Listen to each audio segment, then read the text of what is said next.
Eat real to heal is one of my favorite phrases.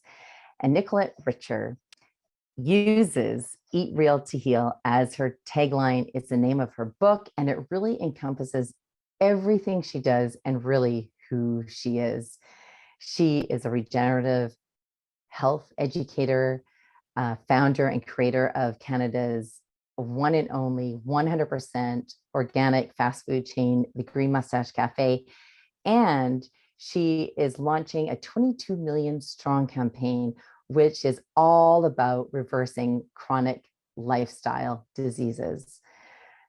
I'm really excited to have a conversation with her. We're talking food sovereignty, the 22 million strong campaign, what it is, why it's so important, decolonizing our food system in today's world, and what is regenerative agriculture, and is it really important to eat organic, and does organic food have more nutrients readily available for our bodies to reverse chronic illness?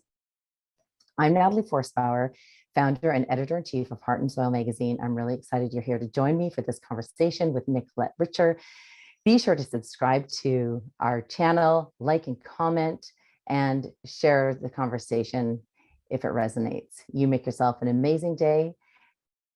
And here's Nicolette. Nicolette, it is wonderful to be having a conversation with you today all about regenerative health and eating real food.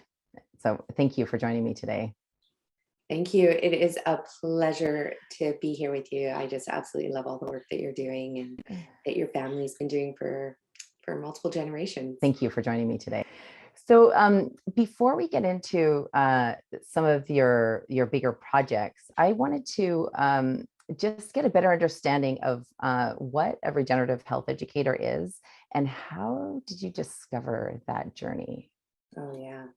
So to answer the first part of that question, our bodies are simply just like everything else that you see in nature. When the grass grows, in the summertime, it gets too hot, the grass turns brown, it looks like it's dying, but then all it needs is some light, some love, some oxygen, shake up the soil a little bit, and all of a sudden the grass is back again. It's regenerated. Or to bring it to something closer to home, to a human perspective, you cut your finger and you don't need to really do anything if the cut is, even if it is really deep, maybe the doctor is just going to clean it and stitch it up. But the stitching up doesn't actually put the skin back together. Your body actually does that. Your body will start weaving all the cells together, calling in the immune system. The endocrine system is part of the immune system. So all aspects of the body go towards healing that cut on your finger.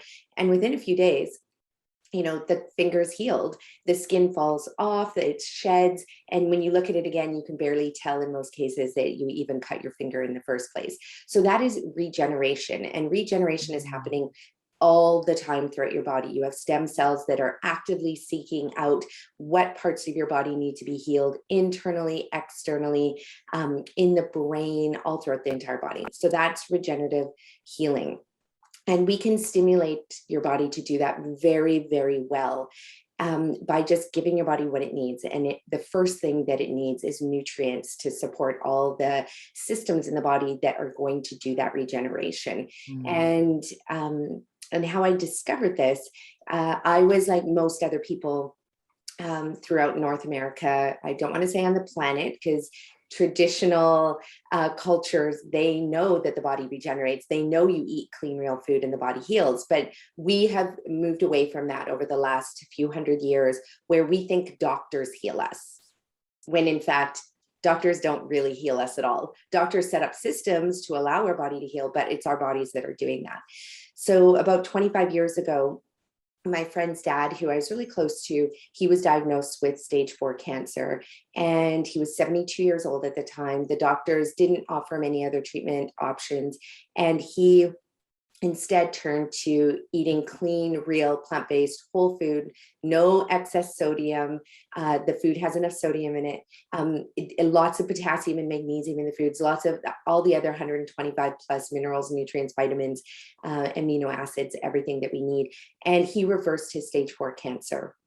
And He ended up living another 22 years, still working all the way up until his 90s, traveling across North America, teaching realtors, how to, be exceptional at their job, growing a huge, massive real estate company well until his 90s.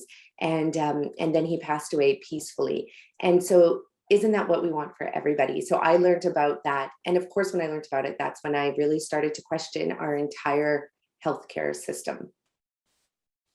That is really powerful. It gave me goosebumps. It made me remember growing up on the farm, and we would have people who had just come who were also diagnosed with terminal cancer, and they would come and buy like 25-pound, 50-pound bags of carrots and kale to take home and juice. And I remember success story after success story after success story of people coming and who are supposed to be transitioning, and then they 5 years later, they're still visiting the farm, and this time, and now it's just to live and to celebrate life instead of from a place of wanting to heal and restore the body. So that's really powerful. And it's, there's a piece there that I think is really important in what you said, is that they want to celebrate life. And so they use food as their medicine, as opposed to using food to celebrate, because we tend to use like birthday cakes and going out for steak dinners and, eating lots of processed refined food at these parties. And when you want to reverse a chronic disease, especially a terminal one, you start seeing food very differently. Food is your medicine in that case. Man, that's amazing. And what about, and so there's so many pieces I want to talk to you about today. So that was 25 years ago, you said? Yeah.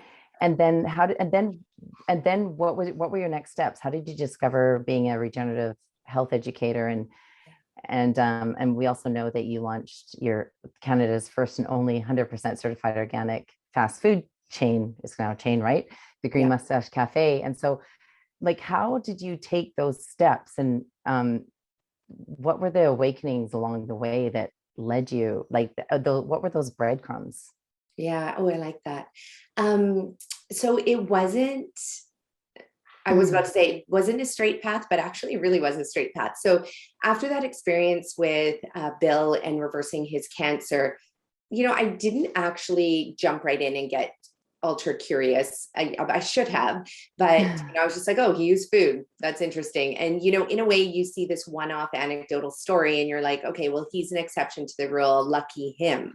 So I was in the environmental sector, working in government, provincial government, municipal government, federal, at one point. And I was writing environmental policy. So I was doing research on toxicology. I was doing research on soil, pesticides that affect our soil and our children. I was doing research on air quality. So I was on the environmental side of things. And it wasn't until a friend was diagnosed, another friend's mom, actually, her cancer had returned. And then she asked me about this therapy that Bill had done. And I couldn't explain it. I was just like, I don't know, like, you eat a bunch of vegetables, you juice some carrots and apples. And, I wasn't able to explain how it works. And I hate not knowing things. So when she asked me that, I felt compelled to go find out. So I went down to San Diego.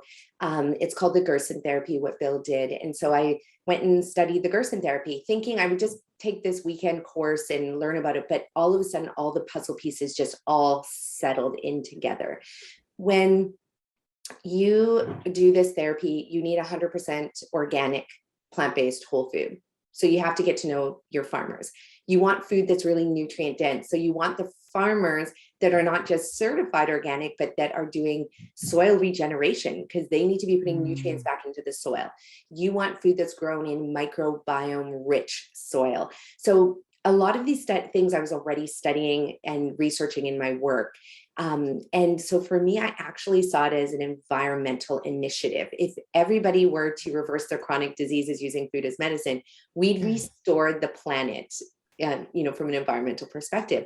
So that's why I was motivated to teach this to people. So I came back, and I was working in for the resort municipality of Whistler at the time. And the HR department asked me, like, about this workshop that I had just done. And they said, and they asked if I'd be willing to teach our 400 staff in Health and Safety Week about what I learned. And I don't even think they really understood what I was, had just gone off to study. So I ended up doing that just in a 1-hour workshop. And a few weeks and a few months later, I started getting staff coming up to me saying, I used to suffer from migraines and now I don't, since I implemented what you told me. I used to have, irritable bowel syndrome and now I don't. I couldn't get pregnant for 10 years. And all of a sudden now someone, one of my staff and colleagues are pregnant. And it was unexplained. The doctors couldn't explain how they went from being infertile to having a baby or being pregnant. And so that people just started coming in. I had one woman who was suicidal, on antidepressants, having severe panic attacks that she couldn't even come to work. And so she implemented it. And she had cervical cancer as well. She was only 27 years old, like so young. And so then all of a sudden her panic attacks stopped from the moment she implemented this therapy. And her depression lifted. She was off her antidepressants, her cervical cancer gone. She fully healed, no longer suicidal. And then she ended up going back to school and getting promoted to being the head of her department. So it was, watching these people's journeys is what eventually brought me to the place where I started teaching more and more people. They started asking for the food to be made for them. And then that's where the Green Mustache was born. Wow, that is really, really amazing. And when did you launch the Green Mustache? It was 2013, so 8 years ago now. Wow. So, and the first one was in Whistler, BC. Yeah, in right in the Canada. heart of Whistler Village, kind of in a quiet zone. And now that's really busy. It's been built up around there. Yeah. And so, yeah, now we have 4 locations. We've had up to 9 locations, but due to multiple circumstances, 4 are still thriving, which is good. Oh, that's really awesome. And so you said some interesting pieces there. You said that it's really important to consume food from nutrient-rich soil. Can you tell me more about that and what that means? Yeah. So in a way, I was always in agriculture, starting from my very first paper I wrote in university. And I had found this one paper that said we need to have selenium-rich soil to be able to support our citizens in preventing cancer. So I was curious. I didn't know what selenium was. I'm in first year university. And so I started doing research, and this is back when I used the microfiche, and it wasn't as easy to access. Like, you sat in libraries with books stacked high, and there was all of these published books and medical journals that said, the body needs minerals and nutrients if we want to prevent cancer. So I started looking at our agricultural practices to find out why we don't have a lot of selenium in our soil. And then I also went down the rabbit hole of realizing we don't have lots of iodine. Our soil is just filled with basically potassium, nitrogen, and phosphorus. And that's what makes our vegetables grow fast, but they're not nutrient dense. So then that led me to, jump on the phone with the FDA in the States, with different agricultural associations to learn about, what is the state of our soil. And most people said, oh, you don't have to worry about it. We give it enough nutrients, with 3 nutrients, but our body needs hundreds of nutrients, at least a minimum of 82 different minerals and vitamins. So that led me into this soil regeneration rabbit hole, another rabbit hole. I've been down many. And that ultimately, that led me to realize, we can seek out farmers that know how to replace the nutrients in the soil. And we've seen Cuba do this when they went through the oil embargo and they had decimated their soil, and they had to regenerate it when they couldn't get synthetic fertilizers and petroleum fertilizers into the country. So they started adding compost to the mixture, and even cardboard and paper, and seaweeds and clamshells and all of that to regenerate their soil.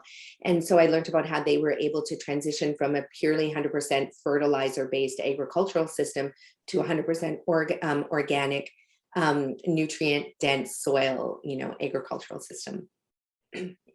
Yeah, I watched that transformation too and learned about it. And one of my brothers actually went down there and did some tours when he was in University. Yeah. And that was always, that was, man, it was such a powerful testimony to me of what can be done with soil. Oh, And that soil like the body can heal itself, right? Soil like the body is a living, it's, I don't know that it's a living organism, but it's living, literally.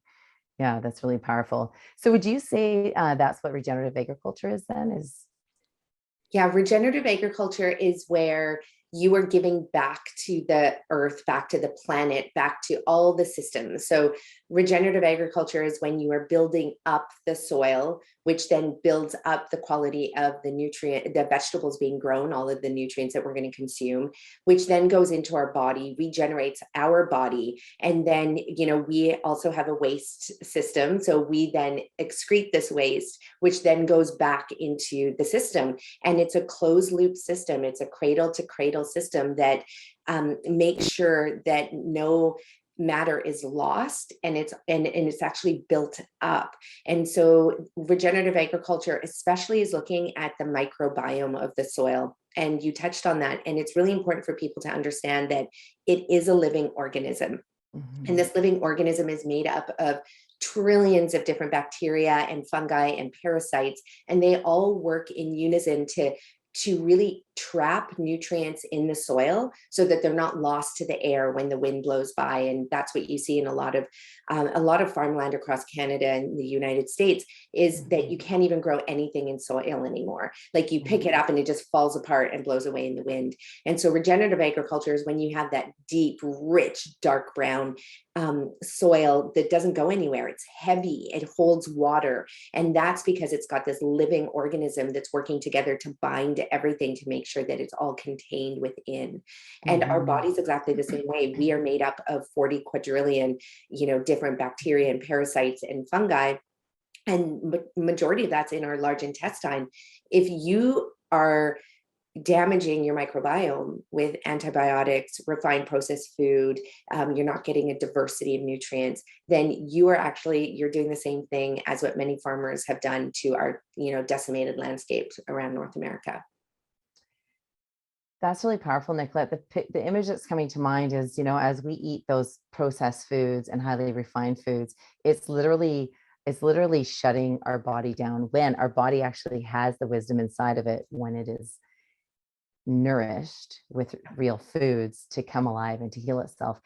And the same thing with the soil. The soil is still there, and it's still one of the most fascinating things I learned about the soil was that that it's not that there's no minerals in the soil to go into the nutrients, it's that the plants can't access those minerals because they've been deadened, they've been desiccated by the herbicides and pesticides that we use. So it's really powerful when it actually does come to life, because it has the ability to heal and feed the plants. And the plants can find the nutrients. It's like our brain can find the nutrients from our gut biome when our gut biome is alive and awake and able to speak. But if it can't.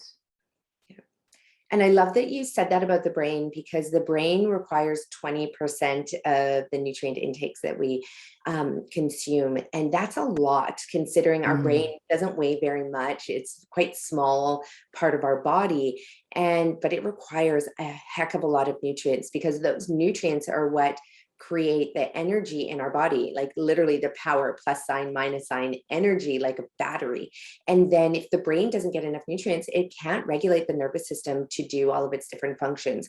And so that's when you feel like the brain fog creeping in, and you feel the temples tightening, like there's a vice on your head.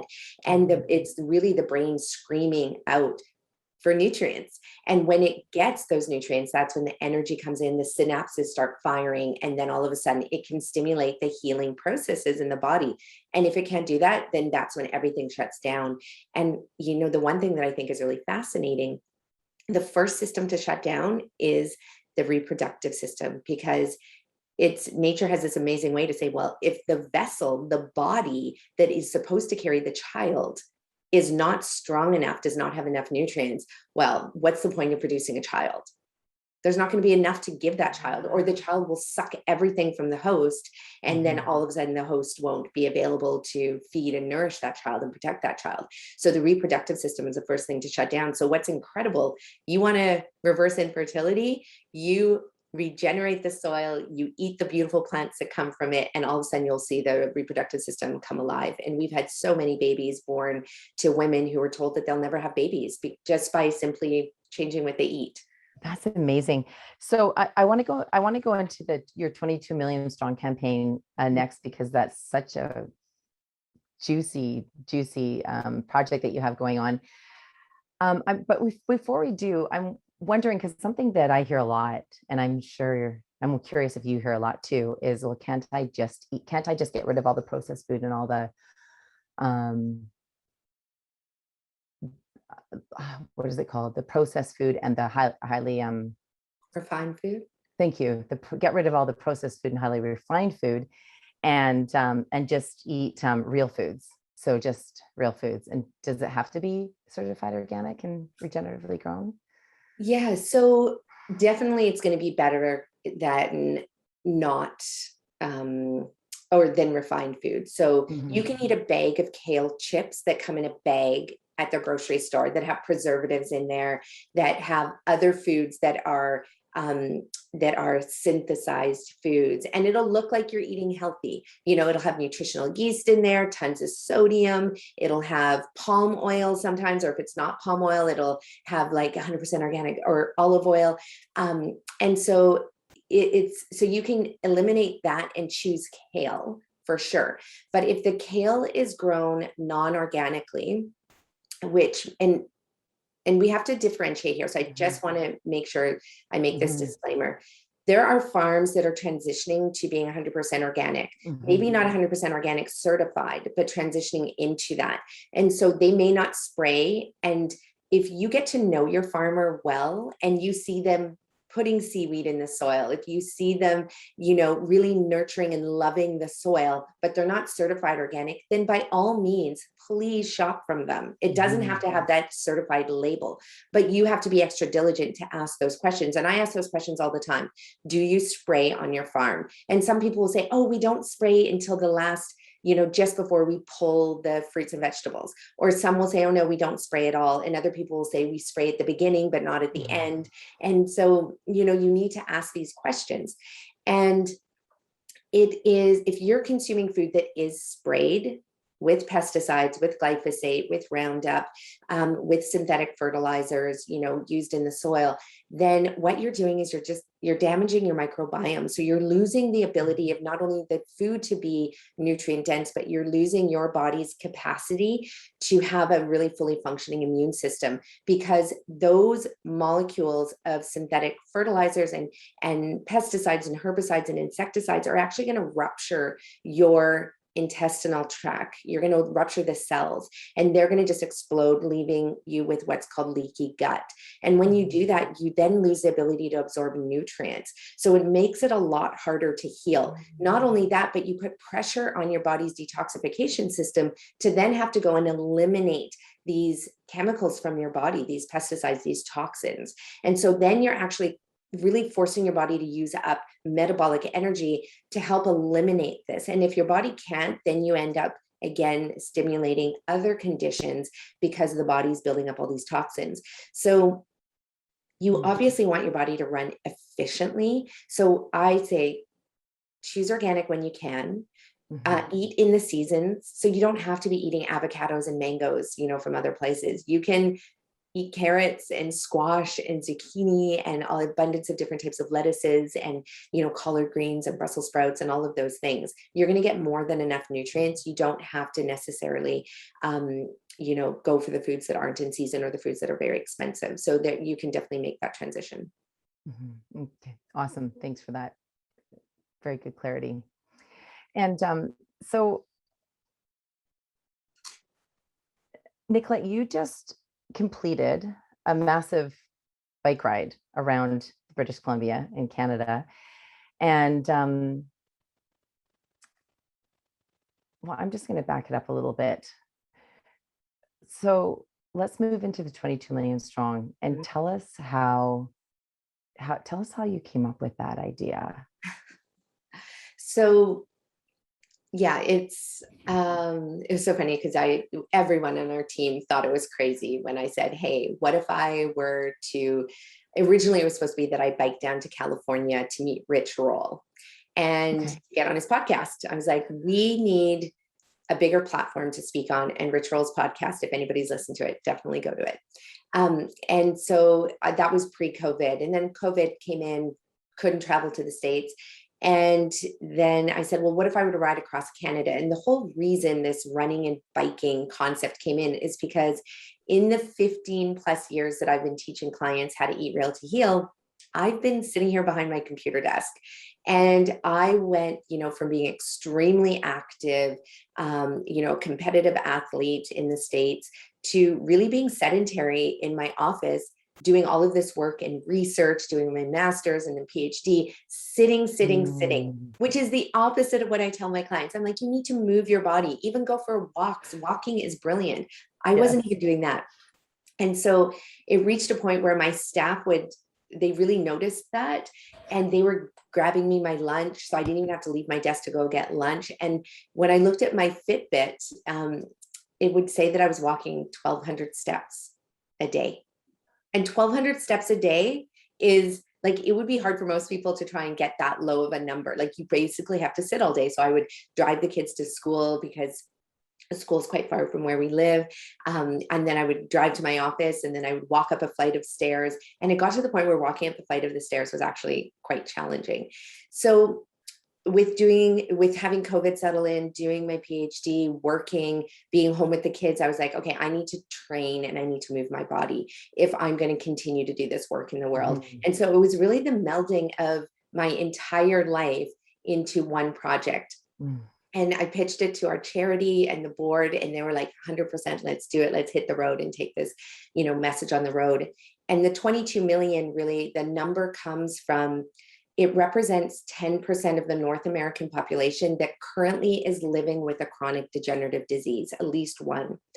And the thought behind 22 million is that if we help one person, we know from our experience over the last 15 years, one person who reverses a chronic disease inspires 10 other individuals in their life, colleagues, family members, partners, friends, to change their life. And it's happened over and over again in our company, where they call in and they say, I reversed my autoimmune disorder. My 72-year-old mom got super interested. She did the program. She reversed her osteoporosis, got off all of her drugs. Then dad gets on board. He reverses his heart disease and diabetes and gets off his drugs. And then they start inspiring their neighbors in their community. So 22 million is simply a way that we feel we can crush the chronic disease epidemic that's upon us.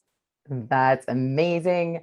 I'm so excited. Heart and Soil is so excited to be supporting this initiative. Like, it's a dream come true for me, because it's aligned with all the work that I've done over my lifetime as well. And I love that you noticed that 22 million was 10% of people with chronic disease. And I don't know if you are familiar, I can't remember what book it's called, but it's similar, kind of a similar philosophy to The Tipping Point, but it said, and it might be about consciousness, but all that we need to do is shift 10% of a population towards a new way of thinking or towards a movement, and everybody joins.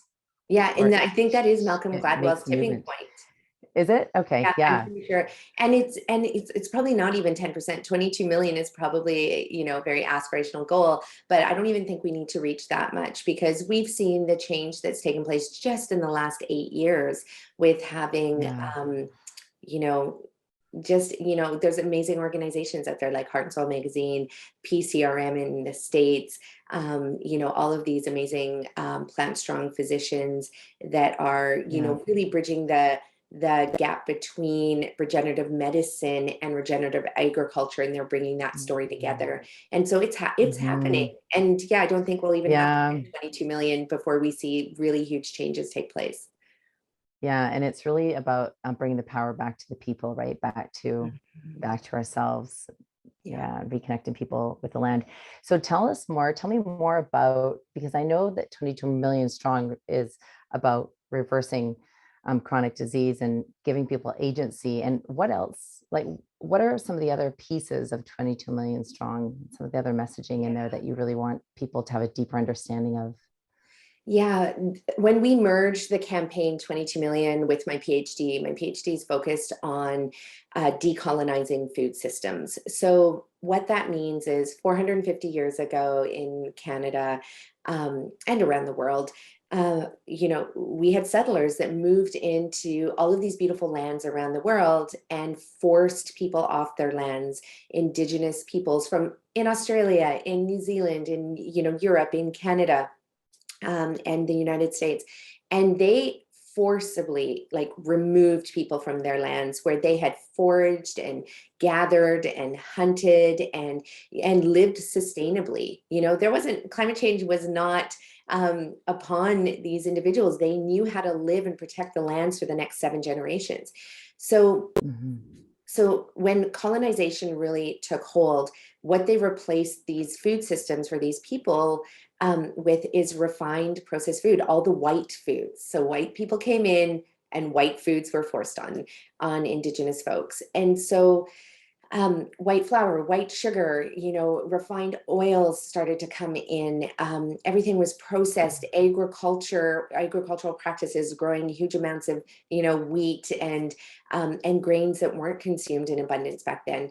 And so what 22 Million about is also working with BIPOC, so Black, Indigenous, people of color, and to really just share the message that the foods that you're eating right now are not your foods. Like, we look at Bannock, in every Indigenous festival, to celebrate Indigenous peoples, they're serving fried bannock. Well, bannock was never fried, and bannock was never made with refined flour. It was made with, different nutrients that were in their whole complete state.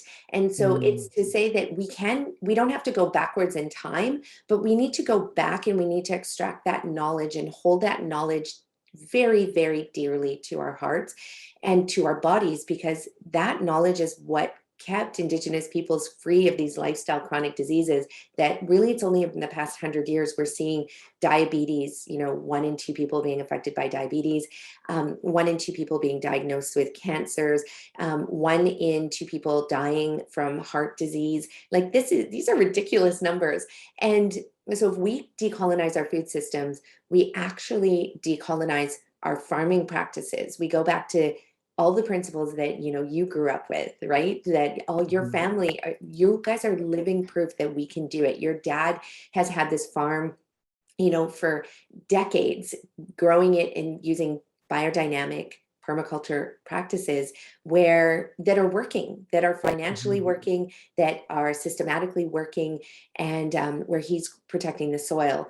So with 22 Million Strong, it's to actually connect to the knowledge of our ancestors. And it doesn't matter what cultural background, what your ethnicity is.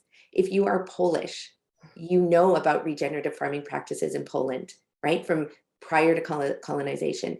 If you are German, you know about regenerative soil practices and eating clean, real, whole foods. If you are Black from Africa or African American or African Canadian, you just have to tap into your ancestors' wisdom and just start living by those principles, and you will reverse your diabetes and your heart disease and autoimmune disorders. You will reclaim your health. You will build energy in your body. You will restore the soil. You will really start implementing these practices that are truly sustainable.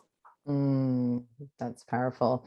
Are you familiar with Bruce French's work? He has created the world's largest edible database with over 32,000 species. What? Yeah, I'll have to introduce you to him. He's super amazing. He was in issue, I think maybe 2 of the of Heart and Soil in the Gardening Hacks issue.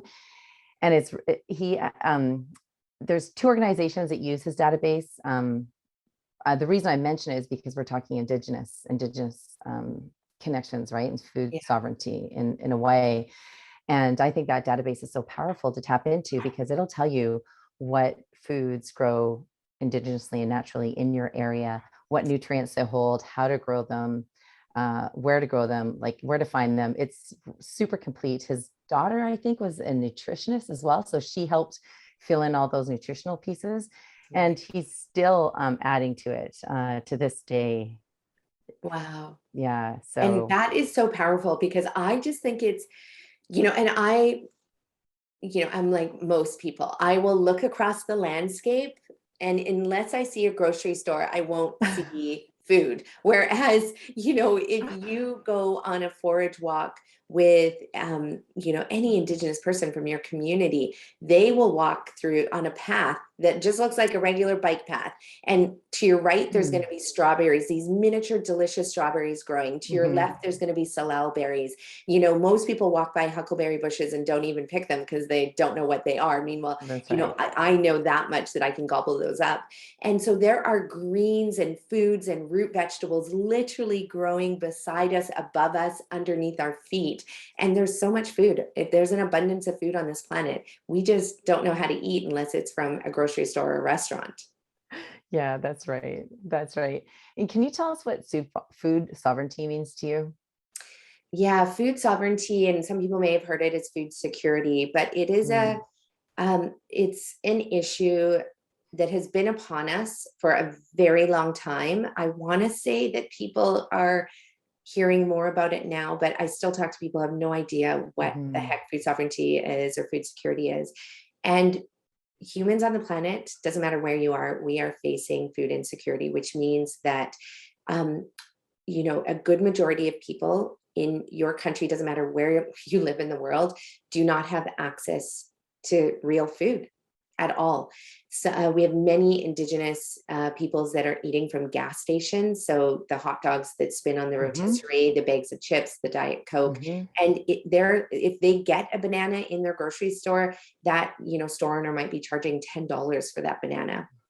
And so food sovereignty is when every single person in your country, in your community, across the planet has access to food. And even here in Canada, where you and I live, there are millions of people who don't have access to any real food at all. And we have food poverty happening at its extreme. We have places that cannot grow food because the soil is so decimated. We have places that cannot get food into their communities because it's lack of access to food. It's not an issue of overpopulation. And I really want to make that clear to people. Food sovereignty can happen today if we simply go back to the principles of eating nutrient-dense food, which means that we do have to make the shift from our industrialized agricultural practices, our monocrop farming, our producing food to feed this abundance of cows and pigs and sheep all over the planet, to eating more of the nutrient-dense foods, the plant foods that heal our body. I'm not saying everybody has to go vegan. By all means, that's not what needs to happen. But we do need to return back to growing predominantly plant-strong foods that the humans eat, that we don't have to feed to our animals. So we eat those foods, we reverse our diseases, and then the planet really heals. And everybody gets access to food. The soil regenerates. And even in places where, you can't grow food, food will be growing there within 2 growing seasons. And so food sovereignty can be achieved within 2 growing seasons across this planet. Yeah. And with the right composting, it can even happen faster than that, right? It can actually happen in a season. Oh, in a season, 100%. Yeah. It's really amazing.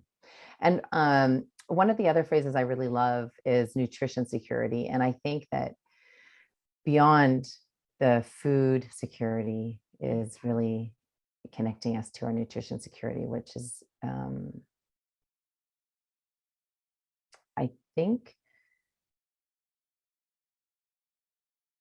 not that it's more meaningful, it's just, it reframes it for people. I think it puts a sense of urgency on the food security, because if we don't harness food security and food sovereignty, then we are losing our nutrition security globally and personally, like in our own community. So one of the things I love is all the new farms that are popping up, like little micro farms, that are quarter acre, that are an acre, and an acre farm feeding like it's not uncommon to hear that 1 acre is feeding 70 families for an entire summer. No, exactly. In fact, I have a book that it's called Feeding Your Family on a, I think it's called Feeding Your Family on a Quarter of an Acre for an Entire Year. And that means you're eating 12 months out of the year. Obviously, you're going to pick things and you're probably going to, can them and maybe freeze some stuff, dry things out, but you can do it on a quarter of an acre. And on 1 acre, like there's no doubt you can feed like 70 families easily for an entire season. And I'd actually not heard of the term nutrition security, but I'm going to adopt that into what we do, because it is the word that actually, when you said that, made me think about the food banks. When you go into grocery stores and you walk out, how they have the boxes there and you can just put food in there. That stuff that is going to the food bank is atrocious. Like it should be illegal to feed people this refined processed packaged food. And that's all that's going to the food bank. We need more food banks that are getting in the fresh foods, the lettuces, the greens, dark green leafy vegetables. So if we change from food security to nutrition security, we will then be able to achieve, this stamp out of all of these chronic diseases. So it is definitely a fitting term. Yeah, I think so. And I'm so glad you brought up the food banks, because they work so hard to bring people food, right? And part of their hands are tied through bureaucracy, because they're not allowed to give fresh food sometimes. Fresh being like apples that are brought in by the farmer, or extra cucumbers that are brought in by some neighbor who has 50 extra cucumbers. So, and I really got to witness this because in 2003, I landed with a brain injury, which and I ended up being really involved with one of our local brain injury organizations. And a lot of people, what was alarming to me, like I feel really blessed, because if I didn't have my family and didn't have the situations that I have, I probably would have ended up being a person who ended up in the system using the food bank, because I wasn't able to work and it took a long time to heal for me. But so anyways, what I learned through that experience was the high number of people who end up in the food bank system. And we're talking like really highly educated or really successful people landing with brain injuries, for example, now being caught up in using the food bank and seeing what they were being given on a weekly basis was all processed, all canned, all high sodium, all high sugar. And my heart, and because I ended up doing some nutrition classes and lifestyle classes for them. And it was hard. It was hard to find the language to meet them where they were at and invite them to spend that extra $10 that they might have a month, if they even had that, on buying an apple when they went into the grocery store, or buying like their favorite fruit, and so that's kind of the way we started to introduce those languages. So I'm really curious how we can really go deeper with that nutrition security within our food bank organization. Well, with all the amount of food waste that we have through all our restaurants and through just our homes, I mean, individual family homes produce more food waste than, any other system out there. And so we definitely need systems in place that do provide fresh, real food, clean food that doesn't have all the refined oil, refined sodium. And I have worked with so many people, because 90% of my clients that come to me with diabetes, heart disease, autoimmune disorders, they all have mental health conditions. They're all on antidepressants. And you should see how fast it works to reverse these symptoms of depression and anxiety and panic attack disorders. And it happens within 3 or 4 days, that you can take someone who can't get out of bed, you feed them clean, real food, and all of a sudden they're in the kitchen cooking. Yes. It's so powerful. It's so strong. And so if we were one of the places, we definitely do need to change systems is the quality of food that is being served in food banks, the quality of food in soup kitchens. And I know everybody is working so hard, but if you are building an organization where the people running the organization don't know or don't believe that you can reverse mental health conditions or reverse chronic diseases using real food, then of course you're just going to create cheap processed food to deliver, because your mindset is like, well, we just need to feed them. We just need to get food in their bodies. But the quality of food would actually mean there would probably not even be a need for all of these places. Yeah. And so, and the hospitals is another place that we need to absolutely change the quality of food that's being served in there. And we were fortunate that the province approached us to put our food in the hospitals. But I mean, it took 4 years to make that happen. 4 years, to work with people to say like, okay, we need fresh, real food in hospitals. Wow. And is it still in the hospitals, Nicolette? No, because we serve fresh, real food. So the moment COVID hit, we weren't allowed in the hospitals to turn over the food, because we'd have to go in every day to bring in our fresh food to restock. And so, versus any vending machines and any cafes where, you could have food that's in a freezer or that's in a box that lasts forever, they didn't have to go in as often. And so for us, they were like, well, we can't let you in every day. And so then we had to pull our fresh, real food out of the hospitals. It was so mortifying. Oh my gosh, that is hard. Well, hopefully we can find your way back in there. Yeah, that's one of our goals. That would be amazing. That would be amazing. Nicolette, did we cover this? Did we talk about how to decolonize food systems in today's world? Like, how do we do that? Yeah, that's a really great question. And, we've talked about big systems like food banks and hospitals and governments and, big farms. And ultimately, the way that you decolonize our food system is it really starts with you. It starts with each and every one of us in the food choices that we are making. And we're just making a documentary right now, 2 documentaries actually, and our film crew just left, but I love that they interviewed Maxine Joe. She's from Mount Currie Band, and Maxine is Indigenous, and she has this really great way of thinking on how to decolonize our food system. So I want to share what she said. She said, just stop eating shaped food. And this was brilliant, because if you think about it, a loaf of bread, that's a shaped food. And most bread that you purchase can sit on a shelf for weeks. And that's not the kind of bread that you want to eat. So if you want to just decolonize your breakfast, that's when you want to start eating oatmeal for breakfast, or any of the 100,000 other grains that are available, like whether it's amaranth or quinoa, or you can have rice for breakfast. That is a whole food, and you can make it sweet, you can make it savory. So start by thinking about your individual food choices in your home and start decolonizing those. Start eating the real whole food, and don't eat shaped food. So if, and this will get to a lot of moms out there I know who have, and I've done it too. We gave our kids cheddar bunnies, and now there's vegan cheddar bunnies, but that's not real food. Even if it is vegan and organic, it's still a shaped food. If you are thinking, well, I feed my kid pasta. Pasta is a shaped food. And it's not to say that you can never have pasta, but maybe just don't eat it as often as you are eating it. Or if you are loving it, like I love pasta, you want to get the pasta that really is the stone ground wheat, where all the nutrients are still intact. It's going to be a harder pasta. It's chewier. It's really it has a very different flavor, but you want to eat pasta that has one ingredient, right? So now there's lentil pastas, one ingredient. That's it.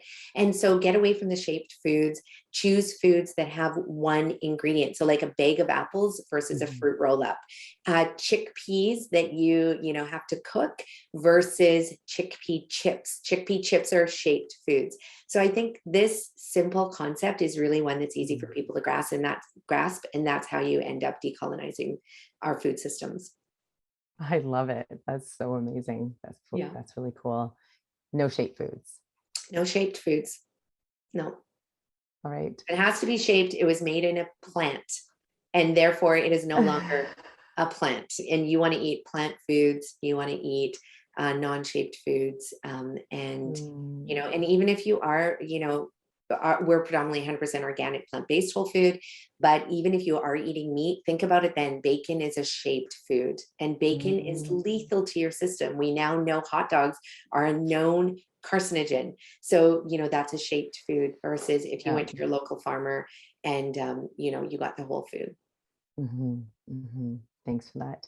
And Nicolette, how can we support the 22 Million Strong initiative? How can we get involved? How can we come on the journey with you? We're going to be taking people through your journey and along with you on your journey through Heart and Soul magazine, and hopefully catching up with you as you tour across Canada and as you prepare for the tour. And beyond that, what can people do? Like, can we donate? Can we join your club, sign up for your newsletter? Yeah, so many things for you to do. So, excuse me. So number one, I would say, and this might sound, odd to people, but we want people to move their bodies. So you can go to our Facebook page, 22 Million Strong, and you can join our training program. That is one thing that has been so transformational, because I give everybody access to my training schedule and my nutrition plan. So just from that, we've had hundreds of people start running, biking, walking, exercising. And not only that, but they've shifted their diet. So that is a huge, huge way that you can support 22 Million Strong. And then the second way you can do it is definitely please donate. We would love that. So you can head over to our website at 22millionstrong.ca. And please donate, because all of those funds will go towards bringing to light our documentary. And we partnered with an Indigenous film crew called Inlight Films, and they are helping, they're going to be following us across Canada on this tour as we meet with BIPOC communities to better understand the barriers to accessing clean, real food. So donating to the company, our company, is really a great way that you can do this. And then, of course, the other way is to learn more about reversing chronic disease. You can buy my book. You can get the audio version. It's called Eat Real to Heal. And we have had thousands of people across the globe read my book, implement what I'm saying, and they have written back. They stop me in the street and they're like, I used to suffer from all these chronic illnesses. I no longer have these chronic illnesses. And simply just by reading a very easy to read book, you can finish it in 2 days. And it's actually that simple. So that would be supporting 22 Million Strong. And then lastly, I would say, learn more about Indigenous health and Indigenous cultures and BIPOC cultures and BIPOC health, because it's important that we're all very sensitive to the history of colonization and how it's affected BIPOC communities. The more we learn, the more we're able to connect and understand, the more that you're able to understand that it probably happened to you and affected you. Decolonization, if you are white, if you are European, if you are from any place on the planet, you've been affected by it. All our food systems have been affected by colonization. So the next time you go grocery shopping, just really think about ways that you can decolonize your food systems. And lastly, just ask lots of questions to the beautiful farmers that are growing our food across the planet. If you are at a farmer's market and you ask someone, do you spray? What are your growing practices? Do you regenerate the soil? It's not condescending to ask those questions. What you're actually doing is planting a seed in that farmer's mind that, oh, there's people out there that want us to do things differently. And then, of course, for the farmers that are already doing that incredible work, just give them a hug, because our farmers are our superheroes. So just encourage them to do the work more. And by doing any of these things, you're supporting 22 Million Strong. Thank you. Thank you, Nicolette. I love how you said to ask the questions, and that it's okay to ask questions, and I think I just want to presence the uncomfortableness in that, because in our society and in our culture and our world, it's become normal to be sick. It's become normal to have a condition. It's become normal to go to the doctor. It's become normal to go outside of ourselves to heal ourselves. And what you're inviting people to do is reconnect with our inner wisdom, reconnect with our Indigenous ancestry, wherever that comes from, and reconnect with the earth and the innate regeneration that happens within the soil. Exactly. And within our bodies. We all have access to that healing, and nobody's going to do it for you. Don't wait for Superman to come along and offer you that one hit wonder pill, because there's no pill that is going to do this for you. And you have the power through the decisions you make, through your food purchasing practices, through your cooking practices in your kitchen. And, we're all on a learning journey. Everything I have said today, this is what I know as of this very moment. And, we're always learning how to do things more efficiently, better, and we're all in this together. So it's just important that we get uncomfortable in our kitchen, get uncomfortable asking questions to people, get uncomfortable, discovering a history of colonization that makes everybody uncomfortable, because we learn about the atrocities that were done. But the way that we can forgive, heal, is just by learning more. Well, Nicolette, you are a bright, shining light in this world, and I am really excited to be on the journey with you, on the 22 million strong journey with you. And I thank you for your voice and for sharing your wisdom. And if you haven't got Nicolette's book, Eat Real to Heal, go and grab it. It's a quick and easy read. It's a great guide to literally taking control of your health and your own nutrition security, your own food security. And follow her on 22 Million Strong. Go find her on Facebook. Follow her on the movement journey and on the nutrition journey. And I look forward to just supporting you in every way that we can to get this message out and to bring people together in regeneration. Thank you so much for following our journey too, because this is going to be one of the ways that we do get this message out. It's by having organizations like yours, Heart and Soul Magazine, individuals like yours in your family sharing stories. And this is going to be exciting. I'm really glad to be doing this in this time in history with you. So thank you very much for supporting us. Yeah, thank you, Nicolette. Grateful you joined us for that conversation and interview. If you haven't subscribed to Heart and Soil Magazine yet, head over to heartandsoilmagazine.com. Click on that subscribe button and join us for just $39.99 a year. You make yourself an amazing day, and I'm really grateful you're part of our community.